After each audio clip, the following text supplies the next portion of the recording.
Jagtial urban మండలం దరూర్ గ్రామానికి చెందిన అంతడపుల నవీన్ రోడ్డు ప్రమాదంలో మరణించగా వారి కుటుంబ సభ్యులకు పార్టీ సభ్యులతో ప్రమాద భీమా ద్వారా మంజూరు అయిన చెక్కు 2 లక్షలను వారి తండ్రి ప్రసాద్ కుటుంబ సభ్యులకు ఎమ్మెల్యే క్వార్టర్స్ లో అందజేసిన ఎమ్మెల్యే డాక్టర్ సంజయ్ కుమార్.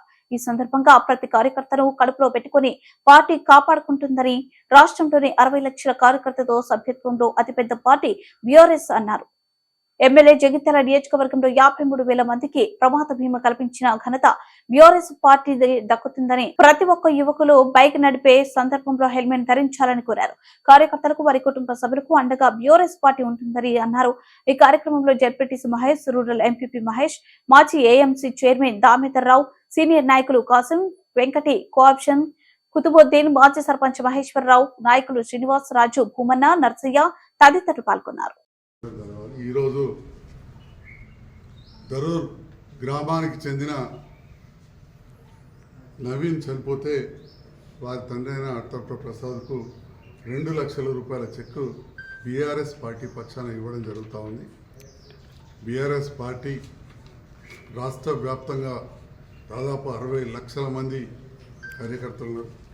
వారందరికీ కూడా క్రియాశీల సభ్యులకు కానీ సాధారణ సభ్యులకు కూడా 2 లక్షల రూపాయల ఇన్సూరెన్స్ చేయడం జరిగింది. దాదాపు 12 కోట్ల రూపాయలు పార్టీ దానికోసం వెచ్చించడం జరిగింది. జగిత్యాల నియోజకవర్గ పరిధిలో 53,000 మందికి ఈ 2 లక్షల రూపాయలు ఇన్సూరెన్స్ చేసినాం. ఆ సందర్భంలో నవీన్, దరూర్ గ్రామానికి చెందిన నవీన్ ఒక దళిత బిడ్డ, మా పార్టీకి మంచి క్రియాశీల కార్యకర్త.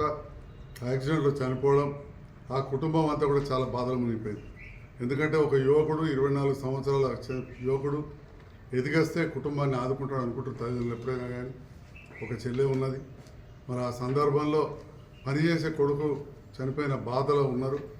చనిపోయిన అబ్బాయిని మనం తీసుకురాలేం కానీ, ప్రాణాన్ని తీసుకురాలేం కానీ ఆర్థికంగా సహాయం ఆ కుటుంబానికి వాళ్ళ అమ్మాయి పెళ్లికి కావచ్చు, మంచికి చెడుకు చూసే విధంగా మా బీఆర్ఎస్ పార్టీ ఇన్సూరెన్స్ చేయడంతో 2 లక్షల రూపాయల చెక్ రావడం జరిగింది. నేను మా తండ్రి ప్రసాద్ గారికి, వారి భార్య నవీన్ తల్లి కూడా ఇక్కడికి వచ్చింది. గ్రామ పెద్దలు, మండల నాయకుల సమక్షంలో ఈ చెక్కు నవీన్ తండ్రి ప్రసాద్కు ఇస్తూ, మరి ఇంత మంచి కార్యక్రమాన్ని తీసుకున్న గౌరవ తెలంగాణ రాష్ట్ర తొలి ముఖ్యమంత్రి, తెలంగాణ కోసం ఉద్యమం చేసి సాధించిన కల్వకుంట్ల చంద్రశేఖరరావు గారికి హృదయపూర్వక ధన్యవాదాలు తెలియజేస్తాను.